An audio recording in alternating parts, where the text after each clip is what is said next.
Hi everyone. I just wanted to start little about why we need to have this continuous digitization and the innovations in the BFSI. So what is the motive? Why this automation has started? Maybe it's last 2-3 years. It is going on very exponential mode in the BFSI segment. And one core principle for this automation or digitization or innovations is how to keep the customer experience continuously and enable them to use a product or any services without any hassles to the end customers. So if we see the innovation in the BFI segments, it is tremendous, and the lot of works has been continuously happening, and starting from the either end customer or onboarding the retail outlets or the large merchants. So everywhere this innovations and automation it's a continuous effort to bridge the digital divide between the end customer and the merchant or the retail outlets. Mostly the retail outlets is providing a lot of end consumer experience in the segment.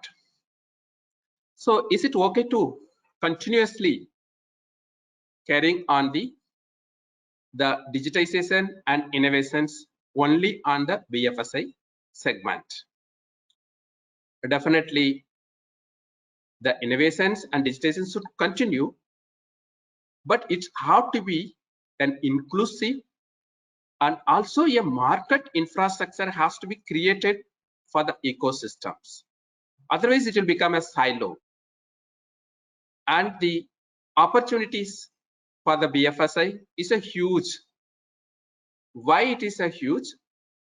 Any business, any transaction, whether it is an automotive or it is a media or education or the financial services or SME, or name it any segment, the transactions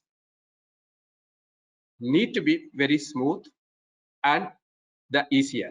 So for that, the financial segment, financial services, very important. It have to be very easier and it is smoother to carry out the other segment, do the business as usual and also easier.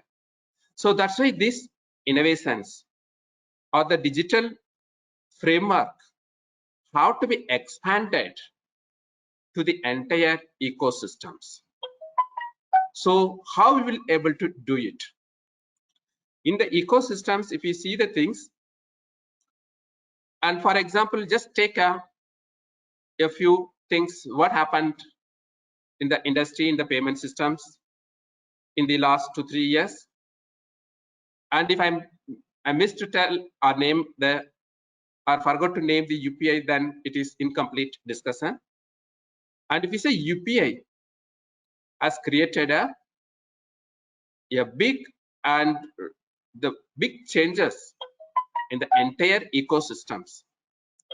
So what are the basic principles and what are the basic things which made a customer experience and ecosystem, the market infrastructure, to adopt this UPI payment?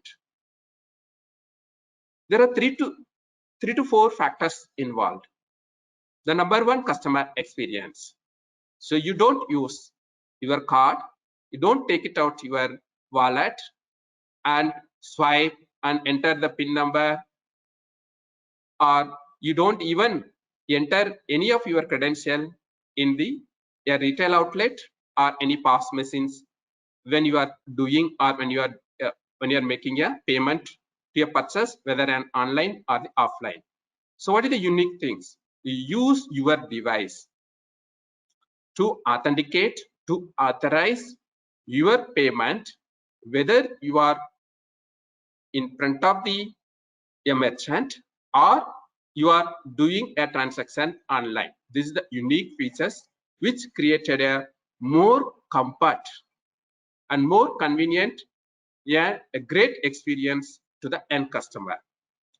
The second thing is, this is about end customer. What about the merchant or the retail outlet, which either it accepting the online or it is accepting the in the across the counters? What is their experience? They no need to invest the huge acceptance infrastructures. If we see the QR code, a board that is sufficient, and have a on smartphone is sufficient to check whether the payment is received or credited into their account or not. That's all. Nothing else for the retail customer to do it. And even their infrastructure cost continuously, as it is maybe completely it is eliminated. So they use their own smartphone to do their business, just download an app and start accepting the payments. That is one. Second thing is, if you say earlier days, lot of discussion happening in and around how to secure the card information or customer account details at the merchant locations. If you see the earlier days, merchants need to create a huge infrastructure to store the customer card details or customer informations and secure them. Also, it is very important and make a compliance, because the customer informations are very, very important. So by adopting the new product, the UPI, this completely eliminated those kind of the infrastructures and the worry about the security. So the retail outlet is the reduced the complete infrastructures, and it's become lightweight infrastructure at the acceptance place, and also it is reduced the cost. So now if we see the things, this innovation, UPI as an innovation, is created an acceptance and created a market infrastructure inclusive of both customer and the other merchant, other ecosystems which involved in the transaction. So this is the one of the way how it becomes a very successful story, and also continuously people are innovating using the UPI and the byproduct of the UPIs to continuously improve the services of the customers. And how it should go when you talk about the automations and the other requirements, it is the to continuous resiliency in the systems. Why? The customer confident whatever you build it should be continuously have to be ensure the things they are getting a confident. So your infrastructures need to be very, very resilient, and also to have the sustainability in the growth. So you need to continuous experience. When it is doing this continuous experience, you must do your innovations continuously, and also automations are continuously. So how it is becomes the very, very important. The newly available techniques, whether artificial intelligence or machine learnings or deep learnings, all are techniques, all are the data driven techniques. These techniques is utilized across the ecosystems to create a customer confidence. How it can be happen? Suppose for example, if you wanted to provide a 100% defect free, say automobile areas, say a car, a two-wheeler, if you wanted to ensure the things, it is the completely 100% defect free. When you use the normal techniques, it takes a longer time, longer durations, and the lot more people are involved, and cost also increase, and to identify and fix and ensure the 100% the defect free product when any places. Now what we can do, lot of video analytics are available. So this video analytics can be used to do the complete checkings and also to have the avoid the human errors. Then lot of inputs, data, camera information, thermal information, and lot of information can be correlated and can able to detect a defect in any product which is in the factory or anywhere else, and to it can be fixed quickly, and also the product can be created 100% the defect free, so that it is go to the market and customer do not have any dissatisfaction of the product. So like that, when they are doing, so how these BFSI segments can be expanded. So when you take this and automobile industries, you see automobile industry is very closely working with the lot of financial services. So whether the lending, whether the post sales services require details, and when these finance industries, when you have a tie-up with the automobile industries, so it can make by using same way, even the mobile devices can be used, and an app can be created and create a good experience to whether during the lending time or post lending time, and the collections or the service related things, and it can be created and integrated a seamless experience, and also a infrastructure which will make a demand on the customer plus the financial services and the automobile industrial can also create a new product which can able to satisfy both sides. So this way we can see the things, the financial services can be expanded to the, or it can go into the market, and which needed, which is required to do any financial transactions. So this is one of the way you can able to see. And what are the other things can be done? So mostly, where are the areas?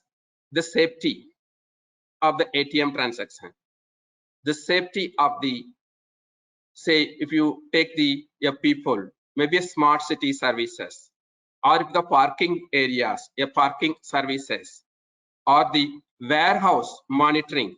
So most of the, if you see the tradings, and based on the warehouse mortgage loans, and the even for the retail outlet, and people wanted to do the lending, it is very difficult to assess the physical verification, physical monitoring of the retail outlets or the warehouses, and it could be a manufacturing segment where it is a very highly costed manufacturing areas. So these also can be get integrated through the various methods of the automations, and can able to collaborate, create a new product, and give the new assurance to the people both in the industry and the end customers. When we are doing this one, there are 2-3 things you can able to see. One is you can ensure the quality, and that will ensure the end customer satisfaction. Second, you get a comfort. So when you do you are able to see the lot of things using, you can do the video analytics. Also, you can monitor the even the retail outlets, how much stock is there, and what kind of product is selling, and how it is the performance of these retail outlets, or what is stored in warehouse. All those things can be integrated and as a part of the AI integration system. So when you doing this kind of integration, so you are able to give the assurance on the quality, and also you are able to give the confidence that okay, these are the product can be trustable, and these are the traders or retailers can be trustable. Accordingly, you can even price your insurance, you can even price your even trading requirements, and lot of things you can able to buy product can be able to arrive, and the integration can able to done. So this is one of the area. So how it is possible? What are the new technologies are available? So let us take the cloud. See, we are talking about the cloud. It is come from the how it is that earlier days used to have a distributed computings. If you see Core Unix and other areas and all, it's a distributed computing or the central computing kind of things we used to do. Depends upon the applications, this distributed and central computing used to happen. Now this cloud is the new techniques and created the area where you can able to distribute the entire processing can be, even you can make a small tiny cloud setup kind of things. You can call it as either it is the cloud or the DevOps environments, or you can call it as a, say what you call it as a container kind of things. And this container can be deployed in the remote locations, and depends upon the requirements. You can do the compute, you can do memories, you can do it and get integrated with a large cloud environment. So these kind of the new technologies are coming out in the cloud areas and computing areas. These are the can be utilized to enhance the and create a new product. Okay, so these are the areas when you are going to do it, what are the advantages you will be able to get it. And also there is a concerns also. Mostly when you do the things, most of the information which is used here nowadays used to encrypt and decrypt the information. And PK is one of the most acceptable, the public key infrastructure deployed in many of the applications in the BFI segment. And also cloud environment also to secure the customer information in the way of tokenization, or to store the information as an encrypted values, and as and when needed it get decrypted. And while you are doing this kind of the work, and you need to manage huge the encryption decryption keys and also devices. So you need to create a mechanism where you can able to secure the keys which is used for encrypting the any informations or any data which is stored in your systems or a cloud, and also to ensure the things it is available as and when you require to make use of those information and data. So you need to have a detailed strategy plan how to do this security and how to do manage this distributed systems and the data and informations. And this is also very important key things for BFSIs should create a structure and should continuously monitor this. Why? Because we see the lot of information you are hearing about the ransomware and everything. Ransom is nothing but somebody is encrypt your data and trying to the bargain with you to do the releasing the key or releasing the data. So this could be happen any times. It could be an internal attack. Ransom can be come through internal attack, or anything can come through an outside attacks. So you need to do a continuous monitoring and systems to ensure the things you are able to deliver the what you are going to commit to your end customer. That confidence need to be created. So with this, I think I will close my remarks, and thank you very much. For more updates from CXO TV, please like and subscribe to our channel.